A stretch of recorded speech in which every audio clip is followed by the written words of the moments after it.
क्या आप जानते हैं 1852 में छत्तीसगढ़ की धरती पर एक राजा को नरबली जैसे झूठे आरोपों में फंसाकर अंग्रेजों ने जेल में डाल दिया था और कुछ ही सालों बाद उसके भाइयों ने रांची की जेल से भागकर अंग्रेजों के खिलाफ विद्रोह छेड़ दिया।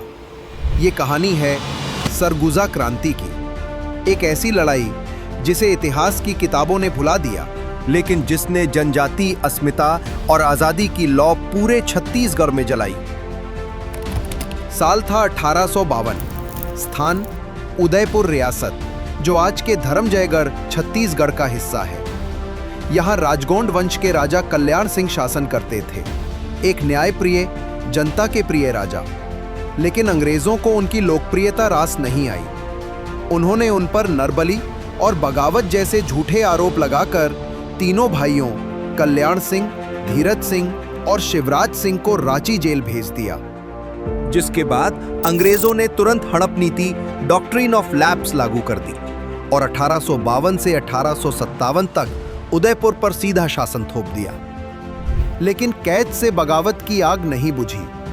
मई 1857 जब मेरठ में क्रांति की चिंगारी भड़की तो धीरज सिंह और शिवराज सिंह ने जेल से भागकर विद्रोह का बिगुल बजा दिया।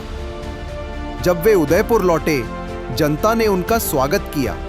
अंग्रेजों को कोई कर नहीं दिया जाएगा, यही उनका आदेश था। उनके साथ कोल और भगत समुदायों के 800 से अधिक जनजातीय योद्धा जुड़ गए।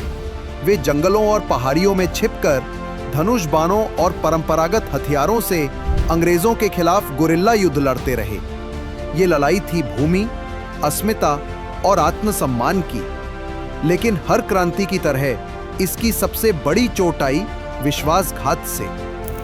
1859 में शिवराज सिंह गिरफ्तार हुए और उन्हें आजीवन कारावास की सजा देकर अंडमान की जेल भेज दिया गया, जहां वे सदा के लिए इतिहास की धुंध में खो गए।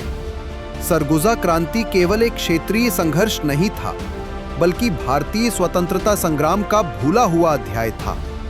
ये विद्रोह दिखाता है कि 1857 का संग्राम सिर्फ शहरों तक सीमित नहीं था। जनजातीय समुदाय भी आजादी की लड़ाई में अग्रणी थे।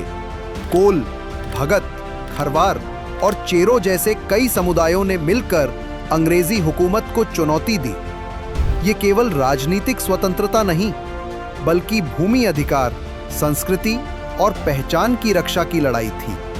सरगुजा क्रांति हमें ये बताती है कि 1857 की लड़ाई सिर्फ दिल्ली, कानपुर या लखनऊ में नहीं लड़ी गई थी।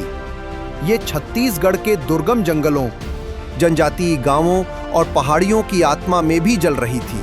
ये लड़ाई सत्ता के लिए नहीं, बल्कि भूमि अधिकार, संस्कृति और आत्मसम्मान के लिए थी। जनजातीय स्वतंत्रता सेनानी वो वीर जिन्होंने देश के लिए अपनी जान तक न्योछावर कर दी। लेकिन अफसोस, इतिहास की किताबों में उन्हें नेपथ्य में धकेल दिया गया। आज श्री विष्णुदेव साय जी की सरकार के प्रयासों से हमारी वही भूली हुई कहानियां फिर से जागृत हो रही हैं। ये सिर्फ इतिहास नहीं, हमारी पहचान, हमारा अस्तित्व और हमारा गौरव है। मुख्यमंत्री श्री विष्णुदेव साय जी की प्रेरणा से छत्तीसगढ़ सरकार शहीद वीर नारायण सिंह आदिवासी संग्रहालय के माध्यम से इन बलिदानियों की गौरवशाली गाथा को संरक्षित कर रही है।